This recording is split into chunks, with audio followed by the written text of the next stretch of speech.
नमस्ते बच्चों, स्वागत है आपका एक बार फिर से इम्पोर्टेंट प्रीवियस ईयर क्वेश्चन की सीरीज में, यानी कि 4D सीरीज में।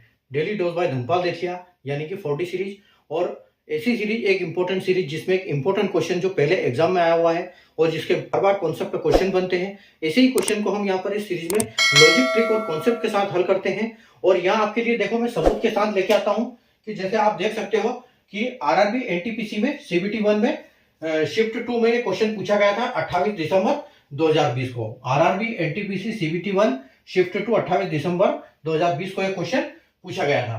ठीक है, और जो क्वेश्चन है ये प्रॉफिट एंड लॉस का है, यानी कि लाभ और हानि। ठीक है, तो लाभ और हानि बहुत इंपॉर्टेंट क्वेश्चन है, बहुत इंपॉर्टेंट चैप्टर है, जिसके क्वेश्चन हर एग्जाम में आते हैं, चाहे वो किसी भी गवर्नमेंट जॉब की एग्जाम की हो, सेंट्रल की हो या स्टेट की हो, रेलवे या बैंकिंग, कुछ भी एग्जाम हो, कौन सा भी एग्जाम हो, तो उसमें ऐसे क्वेश्चन देखने को आपको मिलते हैं। ठीक है, तो इन क्वेश्चंस को हम लॉजिक से कैसे हल करें, ना हम कोई एक्स का फॉर्मूला लगाएंगे, ना हम यहाँ पर कोई फालतू का फॉर्मूला कुछ भी यूज नहीं करेंगे, हम सिर्फ अपना लॉजिक से इस क्वेश्चन को करेंगे।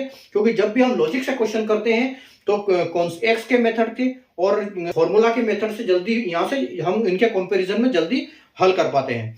तो हमको जो कॉम्पिटिटिव एग्जाम होता है उनको जल्दी से जल्दी हमको खत्म करना होता है, अपने टाइम खत्म होने से पहले ज्यादा से ज्यादा अटेम्प्ट करने होते हैं। तो हमको आंसर से मतलब है कैसे भी हम आंसर लाएं, लेकिन उसको जल्दी लेके आए। ठीक है, तो देखो क्वेश्चन क्या बोला गया है कि एक वस्तु को 12% लाभ पर बेचा गया, यदि इसे 33 रुपए अधिक में बेचा जाता तो लाभ 14% होता, तो वस्तु का क्रय मूल्य ज्ञात कीजिए।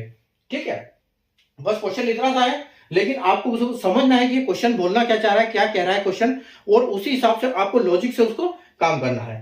ठीक है, तो क्या बोल रहा है कि देखो एक कुछ सामान बेचा तो 12% के लाभ पर उस सामान को बेच दिया गया, और जितने में भी बेचा अगर उससे 33 रुपए अधिक में वो सामान बेचा जाता, ठीक है, तो उसका जो परसेंटेज है वो प्रॉफिट परसेंटेज क्या हो जाता, 14 हो जाता। पहले कितना था 12, और बाद में कितना हो जाता 33 की वजह से 14। ठीक है, तो हम यहाँ पर बोल सकते हैं कि अगर हम 14 में से 12 घटाएंगे तो हमारे पास 2% बचेगा, यानी 2%। अब 2% की अगर हम बात करें, 2% की कितनी वैल्यू है 33। ठीक है, क्योंकि 33 रुपए अधिक में बेचता है तो 14 होता है, 33 और इससे 33 रुपए हटा देता है तो 12% का लाभ होता है। ठीक है, तो यानी कि 2% यानी कि 33 का लाभ है। ठीक है, तो हम यहाँ बोल सकते हैं कि 1% का मतलब क्या है यहाँ पर। ठीक है, और हमसे पूछा क्या गया है कि क्रय मूल्य, यानी कि बेचा कितने में वो आपको ज्ञात करना है। तो हम 2% अगर हमारा 33 है तो 1% कितना हो जाएगा, 1% यानी कि इसका आधा होगा, हम इसको डिवाइड 2 कर देंगे। ठीक है, इसको डिवाइड 2 करेंगे तो कितना मिलेगा हमको मिलेगा 16.5।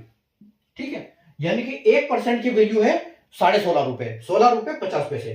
ठीक है, तो अगर हम इसके साथ 100 जोड़ देते हैं, इसको अगर 100% कर देते हैं, 1% की वैल्यू 150, तो यहाँ पर ये देखो ये कितना हो जाएगा 1616, एक जीरो लगेगा तो पॉइंट चला जाएगा, यानी कि 165 हो गया, और एक जीरो लगेगा तो ये 1650 जो है ये आपका फाइनल यहाँ पर आंसर हो जाएगा। यानी कि उसका क्रय मूल्य क्या है 1650, जो कि ऑप्शन डी आपका बिल्कुल यहाँ पर आंसर करेक्ट हो जाएगा। तो इस तरह से हम जब भी कोई क्वेश्चन जो लॉजिक से करते हैं, लॉजिक से बहुत जल्दी हल कर सकते हैं किसी भी क्वेश्चन को। ठीक है, तो अगर आप इस टाइप के क्वेश्चन सीखना चाहते हो, या चैनल पे पहली बार विजिट कर रहे हैं, या फिर अभी तक आपने चैनल को सब्सक्राइब नहीं किया है, चैनल को सब्सक्राइब कर लीजिए, बेल आइकन को ऑल पे प्रेस कर लीजिए, ताकि ऐसे इंपॉर्टेंट वीडियो आपको यहाँ पर मिलते हैं, और जिनको हम लॉजिक, ट्रिक और कॉन्सेप्ट के साथ हल करते हैं डेली। ठीक है, तो उसका नोटिफिकेशन आपको मिलता रहेगा, तो आप कोई भी इंपॉर्टेंट क्वेश्चन देखने से चूकोगे नहीं। ठीक है, अगर आपको कॉन्सेप्ट समझ में आया, अच्छा लगा, तो सेशन को लाइक और शेयर कर दीजिए, और चैनल को सब्सक्राइब करके बेल आइकन को ऑल पे प्रेस कर लीजिए। अगर फेसबुक या इंस्टाग्राम पर देख रहे हैं तो पेज को फॉलो करना बिल्कुल ना भूलें। Thank you.